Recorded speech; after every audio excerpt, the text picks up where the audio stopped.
No? Actually, nagugulat nga ako dun sa topic ko ngayon eh. Parang hindi ko matanggap na ito ba yun? Totoo ba to? Nasaan ka ngayon? Oo, 'di ba? Kasi itong tatalakayin natin ngayon, itong topic mo related talaga ito sa tinatawag na favorite ng mga bata. Ikaw favorite natin to nung kabataan Alam mo ba? Ano yun, partner? Taguan. Akala ko taguan lang ng feelings. Pero ito literal. Literal na tagong-tago na. Oo, literal hindi na tago to. Hindi na makita kahit nga bunbunan ata, wala nang matanaw pa. Yun ang masaklap, no, mga kababayan. Meron pong literal na nagtatago. Sino ba to, partner, to nagtatago? Walang iba. Sino pa nga ba? Si Bato de la Rosa. Yun. Ang hindi ko pang matanggap dito, partner, yung sinasabi ng abogado niya si Torion. Ano ba sinasabi ni Torion? Na hindi niya rin daw alam kung nasan si De La Rosa. Naku po. Anak ng putya, abogado ka, kliyente mo, hindi mo alam kung nasaan. Siya naman, di ba? For God's sake samantalang ikaw ang abogado, kliyente mo si Bato. Correct. Hindi ba dapat ikaw ang isa sa mga unang taong dapat nakakaalam kung yan. nasaan si Bato? Totoo. Dahil ikaw ang unang-una mismo magbibigay ng impormasyon, totoo man o hindi, bilang abogado, alam natin yan. 'Di ba? Kung anong totoong kalagayan ni Bato ngayon, 'di ba? Pero partner nakita ko si Bato parang nasa beach lang. Ay, bongga. Akala mo yung nagbabakasyon pero sumasahod. Pero sumasahod. Ito nga yung sinasabi. Ito nga yung sinasabi ng ating mga kababayan, partner. Ang swerte nitong tao na ito dahil marami ang senador na nagtatrabaho sa kasalukuyan. Pero siya, hindi nagtatrabaho, nagtatago sa warrant of arrest at nag-enjoy pa. Partner, may sahod pa. Tawag dyan, vacation leave with pay. Abay mo kang gamit ng leave credits Ang mahirap nito, no? Baka meron pang 13 months. Ay, powerful, partner. Powerful talaga. Ibang klase na yan. Hiyang-hiya naman ang mga taxpayer, ang taong bayan na nagpapasahod sa'yo, no? Naway sana'y maisipan mong magpakita man lang kahit bumbunan mo.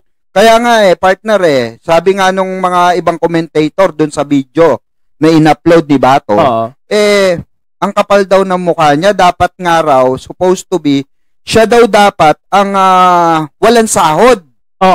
Totoo yan. Kailangan mapatawan din siya ng suspension at wala at all.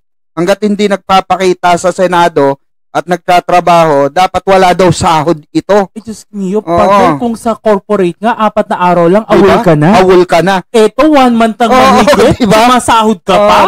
Partida, false alarm pa lang yon. Di ba? Yun nga. Nakita pa lang ng DOJ yun. Wala pang lihiti mong warrant of arrest na lumalabas. Akalain mo nanginig na tuhod na wala na sa mapa? Sabi nga yung raw, naiwan daw yung isang betlog umangat sa ulo. Yung isa. Yung pa yung isa? Oh my God. Kaya ang laki. Kaya nga raw parang nangangamatis Ay nako. Diba? Ang inaano ko lang din naman dito, partner, no?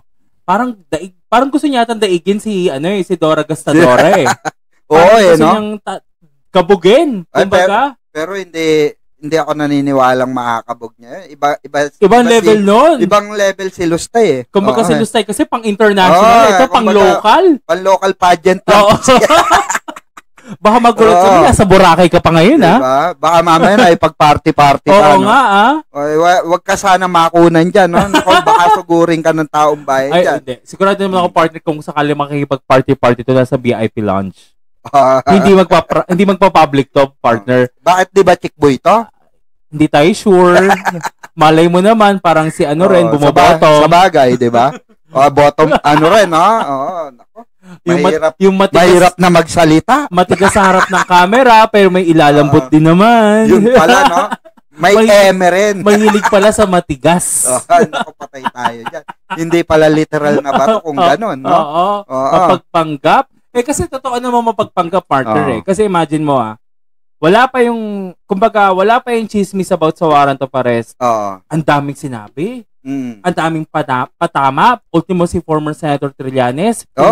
Pinaringgan, di ba? Akalain mo ngayon may sumingaw na warrant of arrest na hindi pa nga halos lehitimong warrant. Akalain mo nawala ka na sa mapa. Kumbaga ibinalita pa lang. Balita pa lang nila. Kumbaga parang DOJ na i-release nila ito. Chismis pa lang. Kumbaga parang utot pa lang to Wala pa rito yung Diba?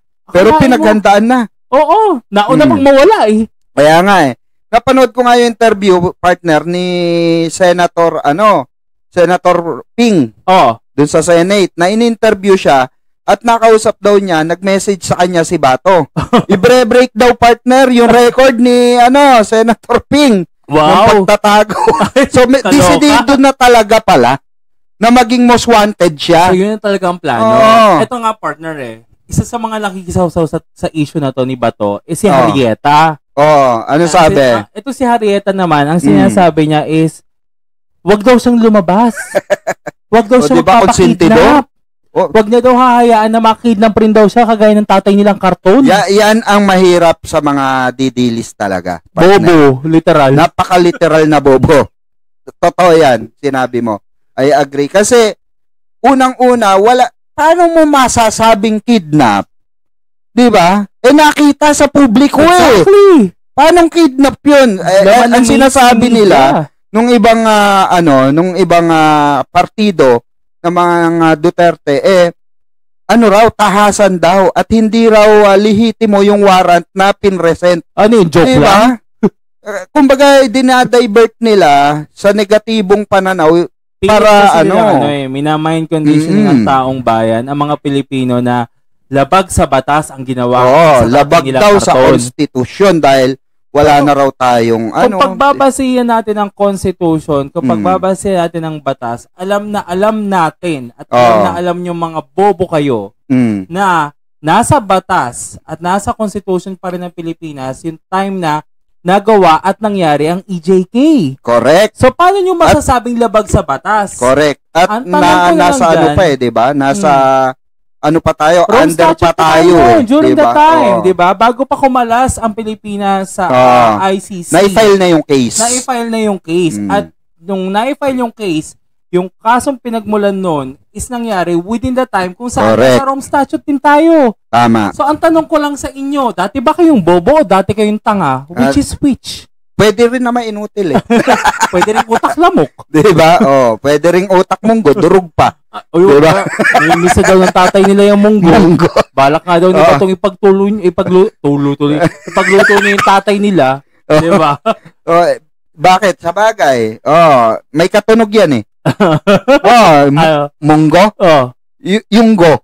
Ayun. So, aabangan natin yan, partner. Yan ang inaabangan ko rin sa mga inaabangan. Maglalaho.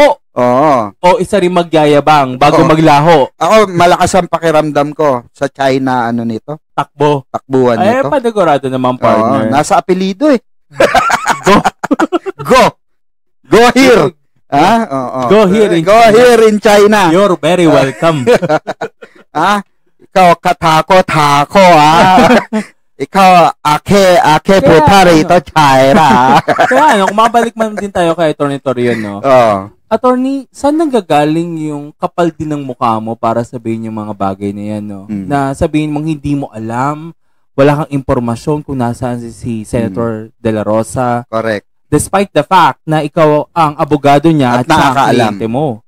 Diba? Di ba dapat ikaw ang isa sa mga unang taong nakakaalam nun? Correct. Ganyan ba talaga magpasinungaling ang abogadong katulad mo? Kaya nga, credibility for that, diba? Partner, kung tayo may bengador, sila may konsentidor. Ayun ang diba? Yun yung literal konsentidor na abogado. Meron talaga silang konsentidor na mga abogado, na mga taga-depensa, na mga trolls, lahat, 'di ba? Makikita natin 'yan all over social media. Sa mga ganyang ginagawa nila, tanging mga supporter nilang trolls, didilis, ang mga naniniwala na lang. Why? Kasi halos matagal nang nagising ang taong bayan . Correct.